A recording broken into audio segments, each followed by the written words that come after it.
आणि आता लोकसभेचा रणसंग्राम त्या संदर्भातल्या टॉप 9 बातम्या। उन्हाची तीव्रता वाढलेली असतानाही पवारांना सभांसाठी नेतात। एखादी सभा घ्या आणि आराम करत रहा असं कुणी मात्र सांगत नाहीये। अजित पवारांचा हा पवार गटातील नेत्यांना टोला आहे। 50 नाही तर गेले 56 वर्ष हा आत्मा महाराष्ट्रात फिरत आहे। शरद पवारांचं मोदींना उत्तर।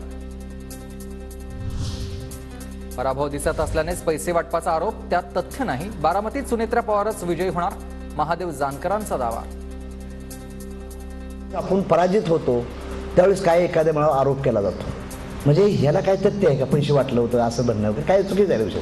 आणि आज तुम्हाला सांगतो, त्यांनी काही होऊ द्या, कोण रडू द्या, काय रडू द्या, सुनेत्रा वहिनी निवडून आलेले आहे।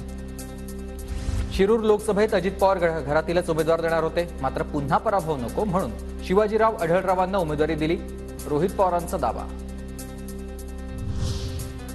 रांजणगाव एमआयडीसी परिसरातील वेडेवाकडे प्रकार करणाऱ्यांना आचारसंहिता संपल्यानंतर सरळ करतोच, अमोल कोल्हेंचं नाव न घेता अजित पवारांचा दम।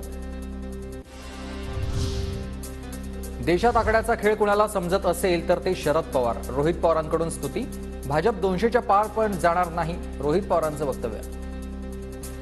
भाजप 200च्या पुढे जात नाही आणि या देशामध्ये आकड्याचा खेळ जर कोणाला कळत असेल, फक्त एकच नाव आहे, तो म्हणजे आपला मराठी माणूस शरदचंद्र पवार साहेब।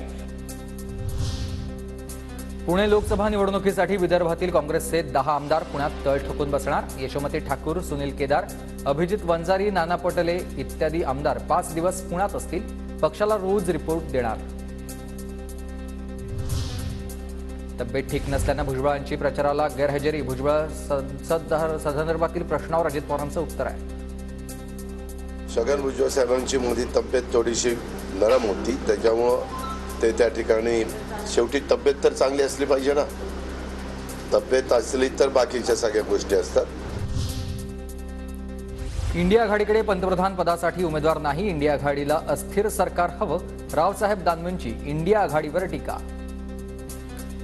पंतप्रधान पदाचा उमेदवार कोण ते सांगा, परंतु बिना चेहऱ्याची आपण निवडणूक लढताय। तुमच्याजवळ नेता नाही, तुमचा पंतप्रधान पदाचा उमेदवार कोण ते सांगा, परंतु ज्या पक्षाजवळ नीती नाही त्या पक्षाला या राज्यातली, या देशातली जनता मतदान करणार नाही।